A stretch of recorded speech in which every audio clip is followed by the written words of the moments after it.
Bonjour, je suis frère Marie-Dominique Philippe et je je suis religieux, moine, et je voudrais faire un petit commentaire sur l'évangile que notre mère l'Église nous propose en ce premier lundi du temps de l'Avent.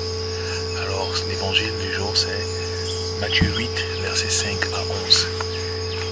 Alors il nous est dit: comme Jésus est entré dans Capharnaüm, un centurion s'approcha de lui en le suppliant: Seigneur, mon enfant gît dans ma maison, atteint de paralysie et souffrant atrocement.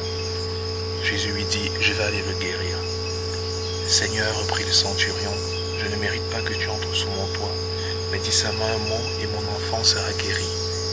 Car moi qui ne suis qu'un subalterne, j'ai sous moi des soldats, et je dis à l'un va et il va, et à un autre vient et il vient, et à mon serviteur fais ceci et il le fait. Entendant cela, Jésus fut dans l'admiration et dit à ceux qui le suivaient: en vérité je vous le dis, chez personne je n'ai trouvé une telle foi en Israël. Eh bien, je vous dis que beaucoup viendront du levant et du couchant prendre place au festin avec Abraham, Isaac et Jacob dans le royaume des cieux.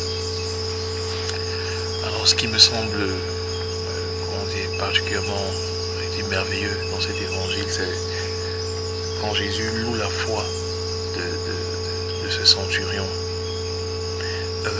Pourquoi est-ce que Jésus loue sa foi? Tout simplement parce que le centurion a touché à ce que j'appellerais le nec plus ultra de la foi chrétienne, ce qu'il y a de mieux, à l'essence même de la foi chrétienne, catholique.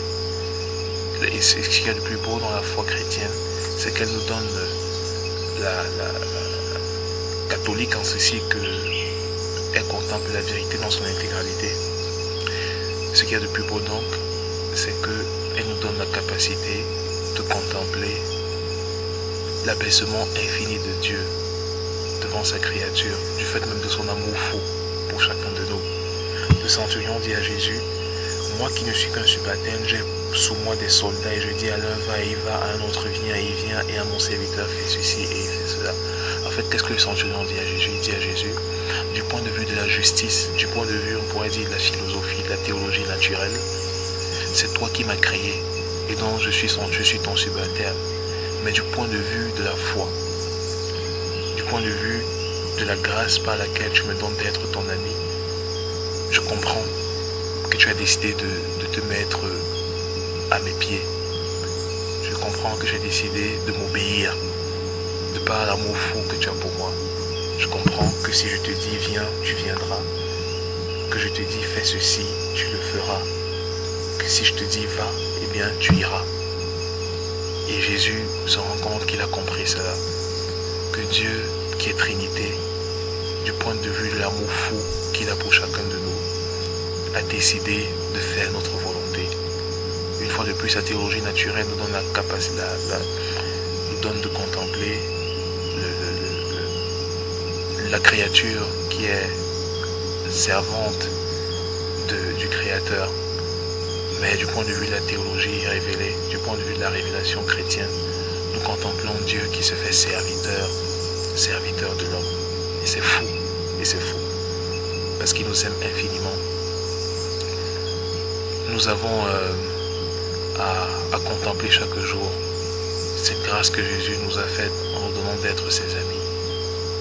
Et en nous donnant d'être ses amis, il nous invite à avoir une seule volonté avec Dieu notre Père. Entrer dans le mystère de la très sainte Trinité. Et une fois que nous avons une seule volonté avec Dieu le Père, parce que nous sommes ses enfants, parce que nous sommes aussi ses amis, eh bien Jésus fait notre volonté.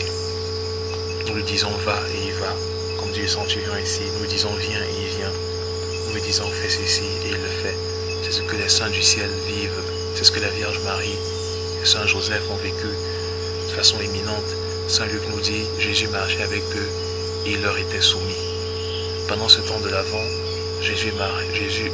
Marie et Joseph voudraient nous introduire dans cette amitié avec Dieu, où nous ne faisons qu'une seule volonté avec Dieu notre Père, et où nous contemplons Jésus qui se fait notre serviteur. Je ne suis pas venu pour être servi, mais pour servir et donner ma vie pour la multitude, comme il me l'a dit. voilà, nous avons entré dans cette amitié folle avec Dieu et à comprendre que Dieu a décidé de nous élever au-dessus de lui une fois que nous sommes ses amis, comme nous venons ses amis, comme cette vision d'Isaïe où il voit les anges au-dessus de Dieu. Il a décidé de nous élever aussi au-dessus de lui et de faire notre volonté. Comment ne pourrions-nous pas aimer un tel Dieu? Nous avons envie de dire avec le psalmiste, heureux le peuple dont le Seigneur est le Dieu, heureuse la nation qui s'est choisie pour domaine.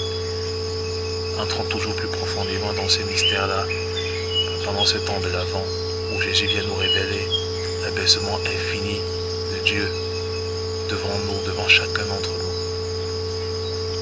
À nous de répondre par sa grâce à cet amour fou qui se donne de manière surabondante à chacun de nous. Ave Maria, Alléluia Joseph. Amen.